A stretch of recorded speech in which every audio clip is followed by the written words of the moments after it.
तो हेलो नमस्कार दोस्तों, कैसे आप सभी। आशा करता हूँ आप लोग बहुत अच्छे होंगे। स्वागत है आपके अपने YouTube channel target of math biology में। दोस्तों, आज हम एक ऐसा एक्सपीरियंस शेयर करने वाले हैं आप लोगों के साथ जो शायद किसी ने नहीं किया हो।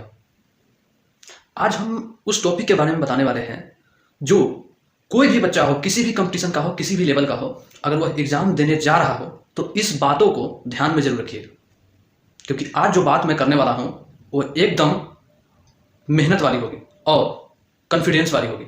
क्योंकि आज मुझे मजाक नहीं, आज एक ऐसा सीरियस मैटर पर बात करने वाला हूँ और आपके एग्जाम से रिलेटेड, जो आपको एग्जाम में 99% मार्क्स लाने की गारंटी रहेगा। ये मैं अपना एक्सपीरियंस शेयर करने जा रहा हूँ, जो मैंने आज तक किसी भी एग्जाम का मैंने तैयारी किया है, किसी भी एग्जाम में बैठा है, ऐसा नहीं है कि मैं फेल होकर आया है।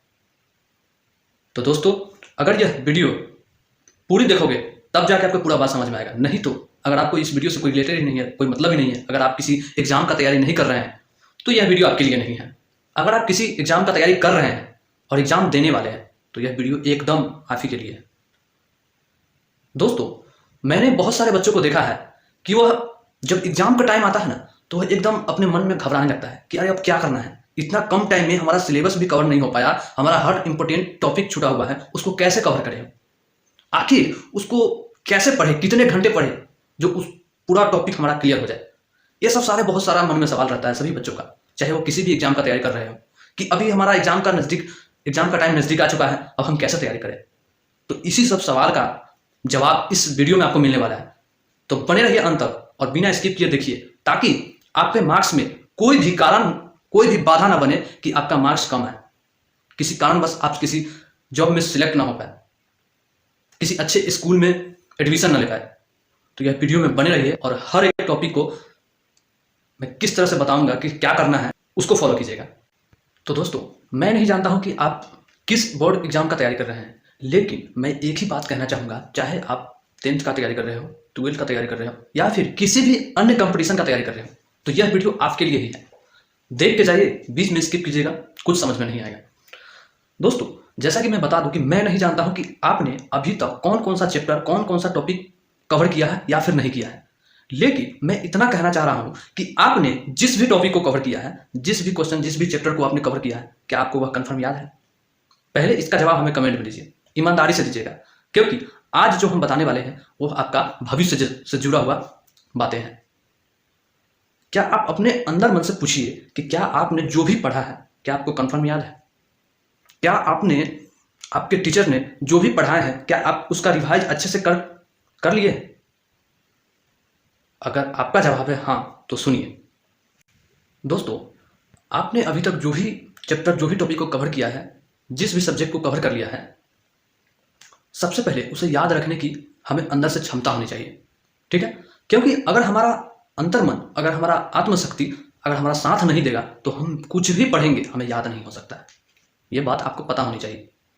अगर हमको कोई भी टॉपिक, कोई भी चैप्टर, किसी भी क्वेश्चन का आंसर अगर हमको जानना है तो कैसे याद रखेंगे? सबसे पहले मैं बता दूं कि आपको हेल्दी होना जरूरी है। और हेल्दी अगर जब तक आप नहीं रहेंगे दोस्तों, कितना भी पढ़ लो आप, 5 घंटा 6 घंटा लगातार पढ़ने से कुछ नहीं होने वाला है। आपने अभी तक जो पढ़ा है क्या आपको कंफर्म याद है? शायद आपको नहीं होगा या फिर होगा। अगर होगा तो आप कोई भी मॉडल पेपर उठाइए और उसमें से 20 में 20 क्वेश्चन सही बना के दिखाइए, तब आपको पता लगेगा। आप बिना आंसर देखे उसको सोल्व करने की कोशिश कीजिए। अगर आप बना लेते हैं तब आप कहिएगा कि हाँ, हम इतना फुलफिल हो चुके हैं, इतना क्वेश्चन को हम कवर कर सकते हैं। अगर आप नहीं किए हुए हैं तब आपको क्या करना पड़ेगा? सबसे पहले तो आपको हेल्दी होना जरूरी है। किसी भी एग्जाम में आप जा रहे हैं बैठने, अगर आपका मानसिक तनाव रहेगा, बहुत सारा टेंशन रहेगा, घर का टेंशन, पैसे का टेंशन, बहुत सारा टेंशन, गर्लफ्रेंड का टेंशन ले लो, अगर इस तरह का टेंशन लेके जाओगे तो दोस्तों, सच बता रहा हूँ, थोड़ा भी आपका नंबर नहीं आने वाला। क्योंकि मैं अपना एक्सपीरियंस आपके साथ शेयर कर रहा हूँ। मेरे साथ ही एग्जाम में कुछ ऐसा ही हो गया था। अगर मैं अपना कहानी कहूँ तो दोस्तों शायद वीडियो लंबी हो सकती है, लेकिन यह आपके भविष्य का सवाल है। दोस्तों, अगर मान लीजिए आपका एग्जाम आज से 10 दिन बाद है, ठीक, तो आपको क्या करना है इस पर ध्यान दीजिएगा। कोई भी बोर्ड एग्जाम हो, परीक्षा की तैयारी के लिए दिमाग को फ्रेश रखने के लिए एकदम जरूरी है। और यह दिमाग फ्रेश कैसे होगा है? आप तो इतने सालों से मेहनत करते आ रहे हैं, आपका उसी में बहुत सारा स्ट्रेस हो गया, बहुत सारा टेंशन है, अरे ये चैप्टर कवर नहीं हुआ, वो टॉपिक कवर नहीं हुआ, मतलब इतने टेंशन है कि आप एग्जाम में जाने से डर रहे हैं। इस डर को खत्म करना है दोस्तों। सबसे पहले करना क्या है, अगर कोई भी टॉपिक आप पढ़ रहे हैं उसको आप याद कर रहे हैं, याद ही नहीं होता है, क्यों क्यों नहीं याद होता है? क्योंकि आप किसी अदर चैप्टर के बारे में सोचने लगते हैं। अरे यार, अभी तो मैं साइंस पढ़ रहा हूँ, मेरा मैथ का फलाना चैप्टर अभी तो हुआ ही नहीं, अब क्या करें? ये सब नहीं करना है दोस्तों। अगर इस स्ट्रेस में रहोगे, इस टेंशन में रहोगे, कुछ कवर नहीं होने वाला है। बात को समझ रहे हैं? किसी भी बोर्ड एग्जाम में बैठने के लिए आपका माइंड जो है एकदम फ्रेश होना चाहिए। और आपको पता है, आपको मैं बता दूं, आप लोग कोई भी टॉपिक को कवर करते हैं, पढ़ते हैं, क्यों नहीं याद रहता है? आप सोचते हैं कि एक तो एग्जाम का टाइम बहुत नजदीक है, ऊपर से आप क्या करने लगते हैं, लगातार 5 से 6 घंटा, 8 घंटा, 10 घंटा पढ़ने लगते हैं। ऐसे नहीं होने वाला है, ऐसे पढ़ाई नहीं किया जाता। ये कोई पढ़ाई का रूल नहीं है कि लगातार आप पढ़ते रहे। अरे भाई, हम आदमी हैं, कोई मशीन नहीं है कि लगातार एक बार तेल डालो और चलते रहे। ऐसा नहीं होता है। मैं अपना एक्सपीरियंस आपके साथ शेयर करने जा रहा हूँ। दोस्तों, कोई भी एग्जाम हो, अगर उसको अच्छे से कवर करना है, मान लो कि आज से 1 महीना बाद आपका एग्जाम है, आज से 1 महीना बाद एग्जाम है, तो क्या आप उस टेंशन में जियोगे कि अरे हमारा ये चैप्टर नहीं कवर हुआ है? ऐसे नहीं जीना है। आप जिस भी टॉपिक को पढ़ रहे हैं ना, एक बात याद रखिए कि 1 घंटा से ज्यादा उस टॉपिक पर मत दीजिए। मैं ये नहीं कर रहा हूँ कि पढ़िए मत, 2 घंटा 4 घंटा नहीं देना है, लेकिन कैसे देना है, कैसे पढ़ना है, ये पहले सुन के जाइए। आधा अधूरा ज्ञान बहुत खतरनाक होता है। आप किसी भी टॉपिक को पढ़ रहे हैं, उसको अच्छे से याद करने के लिए क्या करना होगा पता है? 1 घंटा में कम से कम आपको 15 मिनट, कम से कम 15 मिनट दोस्त, आपको जो है फ्रेश रहने की जरूरत है, इंटरटेनमेंट की जरूरत है। और जब तक आपका दिमाग फ्रेश नहीं रहेगा ना, आप किसी भी टॉपिक को पढ़ लो, याद ही नहीं होगा। तो आप जब भी 1 घंटा पढ़ो, उसमें से कम 15 मिनट का ब्रेक लो। एक छोटा सा ब्रेक ही आपका बहुत फायदेमंद होने वाला है।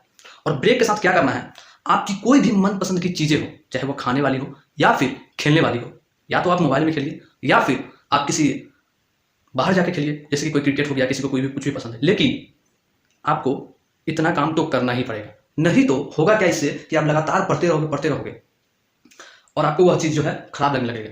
फिर आपका दूसरा टेंशन आ जाएगा, अरे यार ये तो खत्म हुआ नहीं और दूसरा भी अभी तक बाकी है, क्या करें नहीं करें। इसी सोच में आपका पूरा दिन जो है चला जाएगा। तो आपको एकदम तरोताजा रहने के लिए क्या करना पड़ेगा, इस बात को ध्यान से समझिए। दोस्तों, हमारे देश में विभिन्न राज्यों के बोर्ड्स द्वारा अगले माह से बोर्ड परीक्षा का आयोजन किया गया। ठीक, इस समय स्टूडेंट्स क्या करते हैं, एग्जाम की बेहतर तैयारी में लगे होते हैं ताकि वे अच्छे से अच्छे स्कोर हासिल कर सके। लेकिन ऐसा तभी होगा जब आप अपने मन से एकदम तरोताजा रहेंगे, तभी ये हो पाएगा। दोस्तों ध्यान रखिए, अगर आप भी बोर्ड एग्जाम में लगे हुए हैं और दिन रात पढ़ाई कर रहे हैं तो यह आपकी सेहत के लिए एकदम हानिकारक है। अगर आप इस बीच बीमार पड़ जाते हैं तो इससे आपकी बोर्ड परीक्षा तैयारी पर भी बहुत असर पड़ेगा। एग्जाम की तैयारी के लिए आपको प्रॉपर ब्रेक्स और मनोरंजन पर भी ध्यान देना चाहिए ताकि मानसिक रूप से आपकी पूरी स्वास्थ्य और परीक्षा की तैयारी अच्छे से हो सके। बात समझ रहे हैं दोस्तों? 2 घंटे या उससे ज्यादा पढ़ाई करने पर कम से कम आपको 30 मिनट की ब्रेक्स लेना चाहिए। इस बात को नजरअंदाज ना करें मेरे भाई, क्योंकि यह आपका मार्क्स पर, आपके स्कोर पर बहुत असर दिखाएगा। इस समय बोर्ड एग्जाम में भाग लेने जा रहे स्टूडेंट्स के लिए हर समय कीमती है, जैसा कि आप जानते हैं, लेकिन बेहतर मानसिक स्वास्थ्य के लिए आपको ब्रेक्स लेने की आवश्यकता है। अगर आप लगातार 2 घंटे या उससे ज्यादा पढ़ाई कर लेते हैं तो 20 से 30 मिनट का ब्रेक अवश्य लें। इससे आपके दिमाग को आराम मिलेगा, यह बात याद रखिएगा। और दोबारा पढ़ाई के दौरान आपका जो माइंड है वह फ्रेश रहेगा। कभी कभी होता क्या है कि कोई भी स्टूडेंट्स लगातार पढ़ते रहते हैं, 2 घंटा 4 घंटा, उठ भी नहीं करता है, नहीं आज खत्म करेंगे तो जाएंगे। अरे ऐसा नहीं होता है भाई मेरे। अगर आप लगातार 2 घंटा पढ़ते हैं तो कम से कम 30 मिनट का ब्रेक लीजिए, ताकि होगा क्या इससे, और 30 मिनट आपके पास है ना, उसमें क्या करना है, आप अपने मनपसंद चीज़ों का काम कीजिए, जैसे कि खेलना या फिर कोई फेवरेट सा खाना, जो भी आपका जो पसंद है वह चीज़ कीजिए, ताकि आप दोबारा पढ़ने बैठोगे ना, एकदम लगेगा कि हम अभी तरोताजा एकदम फ्रेश होकर बैठे हैं। इस बात को ध्यान रखिएगा। अगर आप 1 घंटे लगातार पढ़ाई करते हैं तो उसके बाद 10 से 15 मिनट का ब्रेक जरूर लीजिए, यह हम बार बार कहेंगे आपको। दोस्तों, बोर्ड परीक्षाओं की तैयारी के लिए सबसे अहम आपका स्वास्थ्य है। अगर आपका स्वास्थ्य बेहतर होगा तो आप अवश्य ही अच्छा प्रदर्शन करने में सक्षम होंगे। इसके लिए आपको बेहतर डाइट रूटीन फॉलो करना पड़ेगा। जी हाँ दोस्तों, बेहतर डाइट रूटीन फॉलो करना पड़ेगा। फास्ट फूड के बारे में आपको बता दूं, फास्ट फूड से आपको दूरी बनाना चाहिए। फास्ट फूड क्या होता है, आप जो चौक पे चौराहे पे जो खाते हैं वही, उससे आप दूर बना लीजिए। क्योंकि अगर वह आपका पास में रहेगा तो होगा क्या कि आप उसकी तरफ आकर्षित होंगे और सोचोगे कि थोड़ा खा लेते हैं। आप तो एक तो हमेशा पढ़ाई करते हो, ऊपर से सोचोगे कि खा लेते हैं, और उससे आपका तबीयत पर, आपका स्वास्थ्य पर एकदम असर पड़ेगा। इस पर ध्यान दीजिए, क्योंकि कितना बच्चा होता है इसको इग्नोर कर देता है। इसको इग्नोर नहीं करना भाई, ये हमारा शरीर है भाई। अगर हम एग्जाम में जाते हैं, हमें कुछ हो ही जाता है तो फिर क्या करोगे? उस टाइम तो कुछ नहीं कर पाओगे। इसलिए स्वास्थ्य पर फास्ट फूड को इग्नोर कीजिए और अच्छी डाइट लेने की कोशिश कीजिए। और अच्छी डाइट क्या होगा, जैसे कि दूध हो गया, अंडा हो गया, मतलब ज़्यादा ऑयली चीज़ जो है वो बाहर का नहीं खाएं। और ये चीज़ ज़्यादा बाहर का नहीं खाना चाहिए आपको। फास्ट फूड, ड्राई फूड ले लीजिए आप, काजू किशमिश बादाम छुआरा ये सब ले लीजिए। ये आपका माइंडली भी बहुत अच्छा काम करेगा इससे। आप जो भी पढ़ोगे, थोड़ा एक्सरसाइज भी जरूरी है दोस्तों, एक्सरसाइज तो एकदम जरूरी है।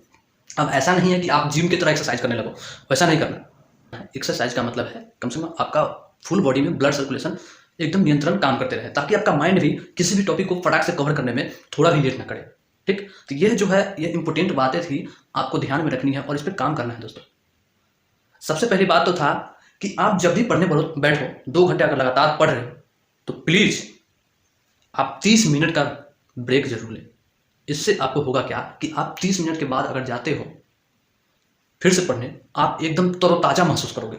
लगेगा आपको कि जैसे अभी अभी हम पढ़ने बैठे हैं और फिर से किसी दूसरे टॉपिक को अगर पढ़ रहे हैं, उसको एकदम 110% कवर होगा। इस बात को आप जरूर ध्यान दीजिएगा। और बीच में वीडियो अगर छोड़ के जा रहे हैं, कुछ नहीं सीख पाइएगा। और सबसे अहम बात, सबसे जरूरी बात अब मैं बताने जा रहा हूं दोस्तों। एग्जाम में बैठने से पहले क्या करना है यह समझ लीजिए। एग्जाम में बैठने से पहले एकदम आपको शांति महसूस करना है और थोड़ा भी घबराहट जो है अंदर में कि अरे हमसे ये नहीं होगा वो नहीं होगा, थोड़ा भी नहीं सोचना है दोस्तों। ये मेरे पर असर हो चुका है, मैं यह गलती कर चुका हूँ, ये आपको बिल्कुल नहीं करना है। एग्जाम में बैठने टाइम जब आपका पेन पेपर सामने आ जाए, उसको देखकर घबराना नहीं। अगर आपका जो भी आप पढ़े हुए हैं, अगर वो सभी टॉपिक आपसे टकरा जाए, आपका क्वेश्चन टकरा जाए आपसे, घबराना नहीं है। क्योंकि अगर घबरा जाओगे तो गड़बड़ा जाएगा। एकदम धैर्य के साथ कि हाँ ये टॉपिक को हम अच्छे से पढ़े हुए हैं, इसको पूरा कवर करके जाना है। अगर आप हड़बड़ा जाओगे कि अरे ये तो पूरा हमसे बन जाएगा, ऐसा कभी मत बोलना। ऐसा कभी मत बोलना कि अरे हमसे पूरा बन जाएगा, इसको हम बना के जाएंगे। बनेगा, लेकिन अंदर से इतना ज़्यादा उतावला मत हो जाना कि पता चले कि जो क्वेश्चन हम याद किए थे, जो बनाए हुए थे, वो भी भूल गए। ये मेरे साथ हो चुका है, मैं अपना एक्सपीरियंस आपके साथ शेयर कर रहा हूँ। ऐसा कभी मत करना। आराम से शांति मन से बैठ के तब पेन और पेपर उठाना। पहले नंबर में सबसे पहले आपको सभी क्वेश्चंस को एक बार पढ़ लेना है। पढ़ने के बाद तो पता चल जाएगा कि आपने क्या पढ़ा था और क्या आया है। ठीक, उसके हिसाब से टाइम के अनुसार, टाइम देखकर टाइम के अनुसार आपको पूरा क्वेश्चन को बारी बारी से कवर करना है। ठीक है, तो दोस्तों ये सारी कुछ बातें थी जो आपको अच्छा लगा होगा और इस पर आप जरूर ध्यान दीजिएगा। इसको इग्नोर मत कीजिएगा, क्योंकि अगर इग्नोर कर दिए तो बहुत दिक्कत होने वाला है आपको, क्योंकि मैं यह खुद कर चुका हूँ। ठीक है, अगर यह वीडियो में थोड़ा भी आपको इन्फॉर्मेशन मिला है, अगर कुछ भी थोड़ा आपको कुछ भी ज्ञान मिला है, तो प्लीज़ इसे लाइक करके सब्सक्राइब कर लीजिएगा और अपने दोस्तों के साथ शेयर कर दीजिएगा, ताकि वो भी इस बात का फॉलो कर सके, इस बात का ध्यान रख सके। ठीक है, तब तक मिलते हैं दूसरे वीडियो में।